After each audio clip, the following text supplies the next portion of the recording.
नमस्कार. माझ्या या नवीन YouTube चॅनल लीगल रोशनीला तुम्ही खरंच खूप भरभरून प्रतिसाद दिला, त्याबद्दल मनापासून धन्यवाद. तर आपल्या या सिरीजचा आजचा नवीन विषय आहे महिलांचा प्रॉपर्टीमध्ये असणारा हक्क.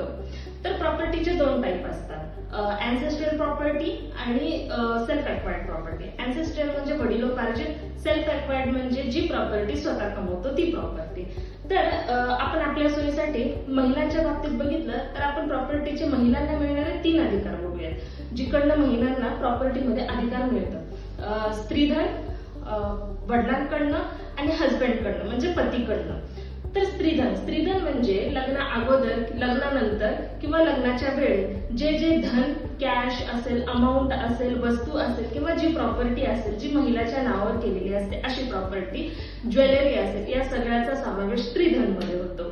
आणि नंतर आपण दुसरा एक प्रकार बघूया की ज्यामध्ये स्त्रीला वडिलांकडून प्रॉपर्टी मिळते.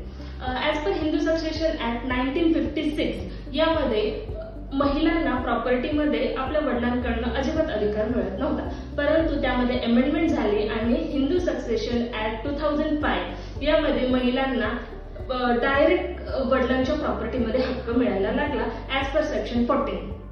म्हणजे जर समजा वडिलोपार्जित प्रॉपर्टी असेल आणि किंवा सेल्फ एक्वायर्ड प्रॉपर्टी म्हणजे जी स्वतः कमवलेली प्रॉपर्टी आहे आणि वडिलांनी मृत्यूपत्र, इच्छापत्र लिहिलेलं नसेल तर ती प्रॉपर्टी वर्ग 1 को पार्सनरी म्हणून एक कन्सेप्ट असते, ज्याच्यामध्ये एखादा व्यक्ती जर मरण पावला तर त्यानंतर त्या व्यक्तीच्या हायर्स असतात ज्यांच्या नावावर डायरेक्ट प्रॉपर्टी जाते. तर वर्ग 1 मध्ये महिलांचा समावेश करण्यात आला. म्हणजे जर एखाद्या मुलीचे जर वडील वारले तर ती प्रॉपर्टी जेवढी त्यांच्या पत्नीला, मुलाला मिळते तेवढीच त्या मुलीला मिळते. आणि हे सुरू झालं हिंदू सक्सेशन ऍक्ट 2005 नंतर. आणि एक तिसरी गोष्ट जिकडून महिलांना प्रॉपर्टी मिळते, हजबंड.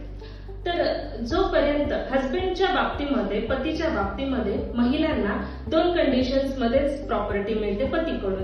एक तर आफ्टर डिवोर्स म्हणजे डिवोर्स नंतर, आणि आफ्टर डेथ म्हणजे त्यांच्या मृत्यूनंतर, पतीच्या मृत्यूनंतर.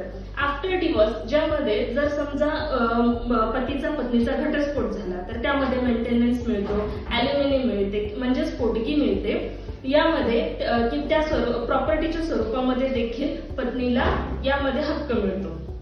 आणि दुसरी गोष्ट आफ्टर डेथ म्हणजे जर समजा पतीचा मृत्यू झाला तर या केसमध्ये पत्नीला पतीची वडिलोपार्जित प्रॉपर्टीमध्ये सुद्धा हक्क मिळतो. हो, तर या केसमध्ये जेव्हा पतीचा मृत्यू होतो तेव्हा पत्नी आणि पतीची मुलं यांना वर्ग 1 मध्ये को पार्सनरी म्हणून त्यांना डायरेक्ट हक्क मिळतो पतीच्या वडिलोपार्जित संपत्तीमध्ये as per section 8 of the Hindu succession act 2005.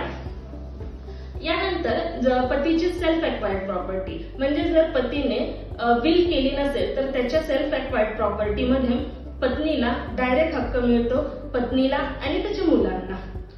तर थँक्यू. आजचा हा व्हिडिओ इथेच संपतोय. अजून जर तुम्हाला याबद्दल काही डिटेल हवी असेल तर नक्की कमेंटमध्ये सांगा. लाईक, शेअर आणि सबस्क्राईब करायला विसरू नका.